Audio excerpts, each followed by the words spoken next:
G'day guys, my name is CJ. Welcome to the Pixel 6 Pro. This is my 6-month review and we're going to see if it's still worthy of the Pro name. Let's take a look.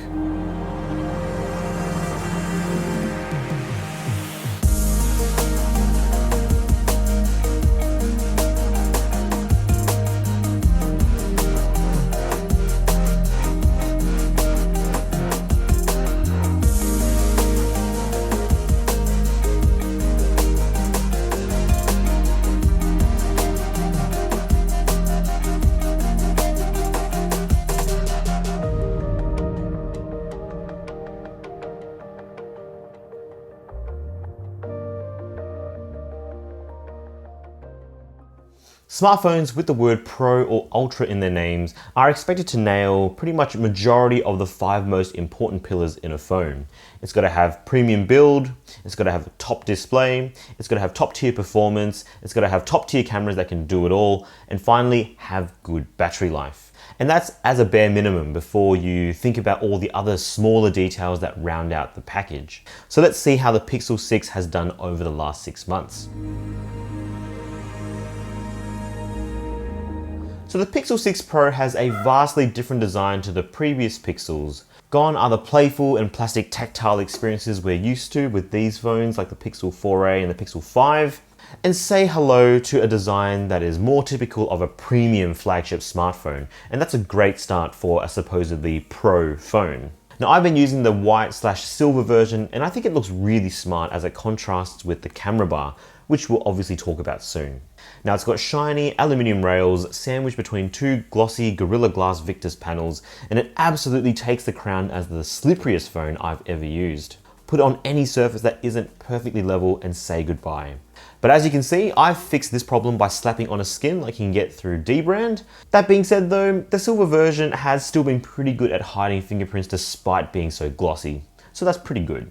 On the sides, there's some super clicky and solid volume and power buttons, and I like this little channel where these buttons sit inside. It's a nice little detail. On the bottom, you've got the downward facing speaker for its stereo speaker setup and a USB-C port for fast charging, supposedly. And of course, that camera bar. It's here, it looks like a helmet visor, and I'm a fan of the look.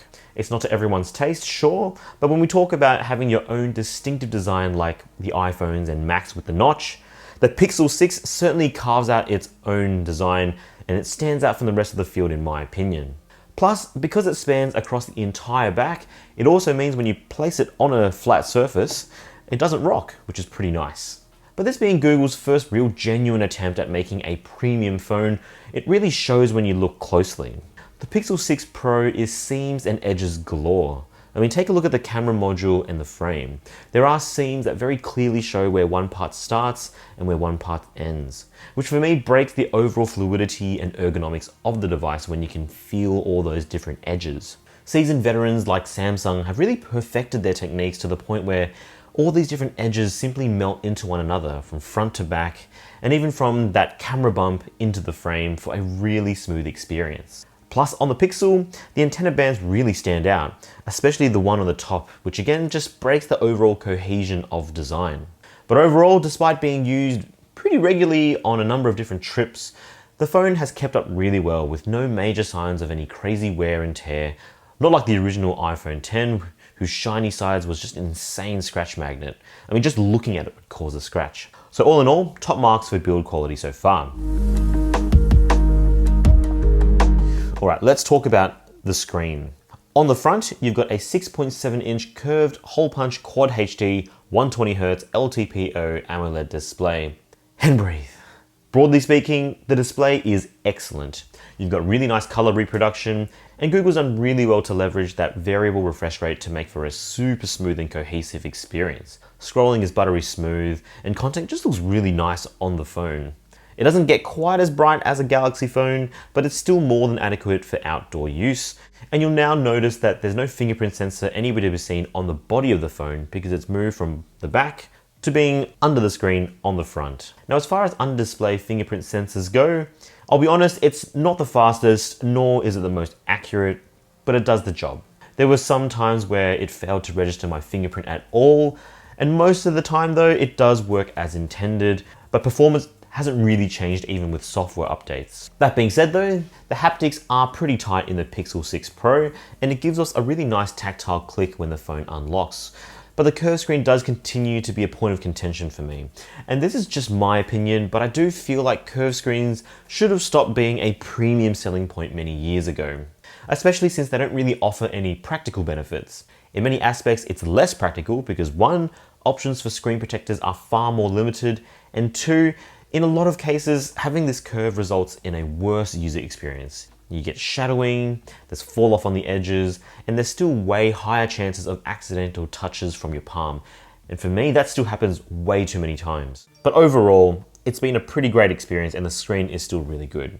Now on top of this, Google has improved one of the worst parts of the previous Pixel 5, which was that earpiece speaker. So yes, they experimented with a piezoelectric speaker which vibrated the screen to make sound. That was pretty cool on paper, but the end result was that it was just a weak, tinny mess. This time, however, the Pixel 6 Pro has reverted back to a classic physical speaker up top, thank God, and sound is far improved. Call quality is much richer and clearer, and stereo separation when you're watching and consuming content is far more robust and pleasing, and there's simply more character in the sound it produces. It actually sounds quite similar, if not better, than other flagship smartphones like the S21 Ultra, which is awesome considering the price difference between them. And I think that segues really well into a discussion about performance. There's a pretty massive gap in price between the Pixel 6 Pro and the equivalent S22 Ultra, but this gap doesn't really result in a huge difference in performance. Now for the first time, Google is using their own silicon design with the Tensor chip, baking in all their machine learning tech, security, and computational nous straight into its own silicon. Now the Pixel experience was already super optimized as we saw with the Pixel 5 and its mid-range Snapdragon chip, and this flows into the Pixel 6 as well. So in addition to the Tensor Core, it's got 12 gigs of RAM, so throughout the entire experience, there's been no instance of stutter or lag, at least for me.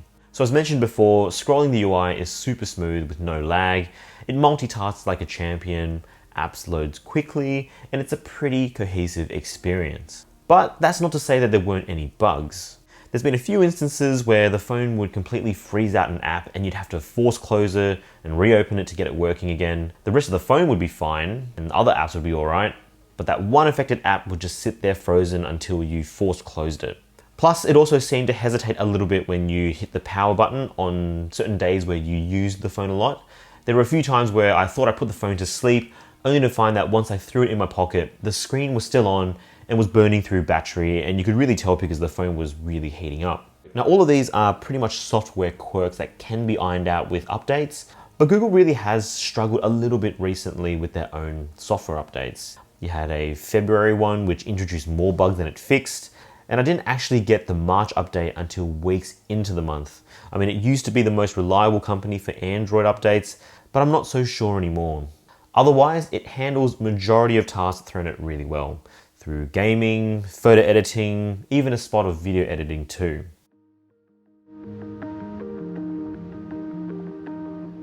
Speaking of which, a big part of the Pixel experience is also in its AI-assisted tool that's baked into Google Photos. Last year, it was things like portrait light or adding portrait blur to any photo. This year, my pick of the bunch is the new Magic Eraser tool. It's effectively a healing brush seen in apps like Photoshop, but powered by its own algorithms. The phone uses AI to detect objects it thinks it shouldn't be in the scene, and gives you the ability to erase them with just a tap or a swipe.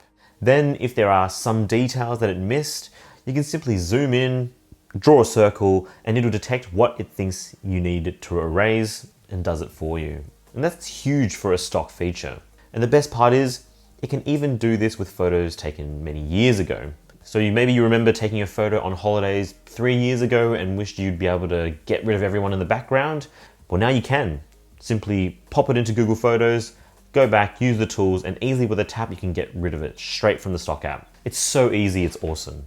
In terms of how convincing the feature is, yeah, it can definitely improve with some photos showing weird artifacts here and there, or partially erasing the objects. But again, I go back to the fact that it's baked into the stock Photos app, meaning it's probably the most accessible and user-friendly form of this type of feature I've ever come across. It's blown the mind of more than a few friends and family who literally have no interest in Photoshop and have still asked how to get this feature on their phones. I mean, just take a look at some of these examples. Importantly though, as time goes by and as the AI algorithms keep developing, it can only improve, and I can't wait to see where it goes. So it nails performance, but what about one of the other most important aspects of a phone? The camera. Well, the Pixel has long had the reputation of being one of the best smartphone cameras ever since the original Pixel. This year though, the Pixel 6 and the Pro especially takes its biggest step forward with bigger sensors, bigger lenses, and just bigger features. So let's quickly talk about the front camera first and get that out of the way. It's an 11 megapixel wide angle with about a 94-degree field of view. Long story short, it's decent for group selfies or scenes where you want to fit a little bit more in the frame. It overall does a pretty good job of exposing and capturing nice, accurate selfies. But I'm going to say most people will be satisfied with the selfie camera. Now to the main attraction. The Pixel 6 Pro's camera bar houses an 11 megapixel ultra-wide lens with an f2.2 aperture. It's got a whopping 50 megapixel standard wide camera with a much bigger sensor and an f1.85 aperture. And finally, a new periscope telephoto zoom with a 4x optical zoom, all of them combined with laser autofocusing and optical stabilization for both the standard and the telephoto lenses. These are all pretty typical numbers seen in the majority of premium smartphones. So then one would expect that with all of Google's camera technical expertise, that would result in a pretty clear-cut king of smartphone photography, right? Well, not quite. Google sat on their laurels for quite a long time, and that allowed all the other competition to refine their own image processing algorithms to the point there really is not much of a difference between all of the top phones. There are a lot of camera comparison videos out there, so I'm not going to specifically do one head-to-head in this video, but drop me a like and a comment if you want to see some direct head-to-head comparisons. In majority of settings, the main camera is an excellent and reliable shooter that produces great photos in most scenarios, especially in the main lens. I mean, take a look at these photos. In daylight, details are great, color reproduction is pretty good, and it's been doing a pretty great job at white balance and represents most scenes pretty nicely. It doesn't do too much oversaturation like some Galaxies can, though you can see it's still pretty heavy-handed with HDR. But you can always increase the contrast easily after or make easy adjustments in camera with the HDR slider to make it a little bit more contrasty. Plus, the larger sensor does mean you get a slightly narrower field of view for close-up shots, so you get a little bit more natural bokeh, and I think it looks quite nice. In low light, the bigger sensor and faster aperture does make for a pretty good native shooting experience. Photos aren't overly processed or soft, and majority of the time, you get very usable photos. And then if it does get too dark, then the Pixel's night mode can be relied upon again to brighten all the details up. And I mean, really, really brighten them up. Either way, it's here and it could be a little bit faster to shoot, but that's really my only gripe with the camera. Plus, if it's really dark and outdoors, then you've at least still got things like astrophotography mode under your sleeve and you can get some pretty nice results too. Overall, shooting at nighttime is still really excellent. But speaking of excellent, the return of the telephoto lens to the Pixel lineup this year is well worth the wait. The 4x zoom is one of the Pro's strengths, obviously, giving it a roughly 102mm full frame equivalent focal length, which is pretty long, and it's certainly not the easiest focal length to work with. But for the purposes of a telephoto lens, it is one of the best I've used so far. It's not too tight and unusable like the previous S21 Ultra's 10x zoom, and it's a little tighter than the iPhone's 3.5x zoom. It's great for portraits, for landscapes, and for architectural photos too. It's also excellent for wildlife, if you can call taking photos of pigeons at Adelaide's Rundle Mall wildlife photography. It provides a good amount of background compression, details are great with accurate color, and it's even a little bit of natural bokeh too if you frame things right. That being said, there are a couple of little quirks to remember. The zooming experience is not quite as smooth as you'd want. Tapping the 4x zoom only zooms the digital viewfinder from the standard lens, and then there's a quick snap when it switches over to the telephoto, which can be a little bit jarring. And this also comes with a little variance in white balance too. You can also see it when you go from the ultra wide to the standard lens. Even when recording video, you can see the lens switching from ultra wide to wide with the same snap and then variances in white balance too. At the telephoto lens, there's none during video because for some reason the telephoto just isn't used for video and you're left with just digital zoom. But speaking of recording video, the Pixel 6 Pro is a really reliable shooter and it's definitely a step up from the previous models. It can shoot stabilized up to 4K 60 frames per second, 240 frames slow motion up to 1080p, and time lapses for various intervals depending on what you want. The images still give off a pretty HDR heavy look to it, as you'd probably expect now from a Pixel, but the overall quality has improved dramatically. I mean, the Pixel 5 was already a decent improvement on the 4, and it's even bigger here. And whilst I still wouldn't put it as high as an iPhone for an overall package, it's still definitely more than capable of being relied upon for both content creation and personal use. It's got great detail, good stabilization, great color, and when I look at this video when I shot going out for a walk, there's still hardly a hint of nervous jitter, which you can still see on some other phones. I mean, honestly, in a vacuum, you're going to be more than satisfied. Long story short though, you can't go wrong with the Pixel 6 Pro in both photography and video. I mean, it's not the best in class, but it's still one of the best systems currently available. And that's in spite of the new S22 series and other new phones being released in 2022, which of course I'll be making a video of too. So make sure you subscribe and don't miss out. All right, so if you've got a good camera system, it's not really much use if you can't use it, right? So let's talk about that. The Pixel 6 Pro has a 5000 mAh battery, which is pretty decent in the current market. It's a jump up from 4000 in the Pixel 5 and has about 10% more than the standard Pixel 6. Now this is to power all those extra pixels, the high refresh rate, and the Tensor chip. Overall, it performs, in my opinion, okay, but the overall experience has been a little hit and miss. There are days that it gets really solid 5 to 6 hours of screen on time, and then there are days that it can barely manage maybe 3 or 4. Between these days, I can't actually see any differences in usage habits, and I think part of this boils down to software and AI optimization, though I do get more days with good battery life than not. On days where I use the camera more, obviously the battery life takes a pummeling. On the whole though, with a normal standard sort of day, I'll get to the end of the day at around 11 PM with about 20% left starting at around 7:30 AM. And this has held up pretty consistently over the last 6 months, which does bode well for longevity, and you'd sort of expect it to stay that way. Something that is a bit of a bummer though when it comes to battery life though is charging. Whilst it has 30-watt PD fast charging, multiple reports show that it caps at around 23 watts. And in the grand scheme of flagship phones, that's pretty average, especially when you've got phones that can do charging of upwards of 120 watts, getting you 0 to 100 in 30 minutes. But at least we've still got wireless charging and power sharing too. For a lot of my use cases, just having a little Qi wireless pad at work tends to be enough to keep it juiced up and last the whole day.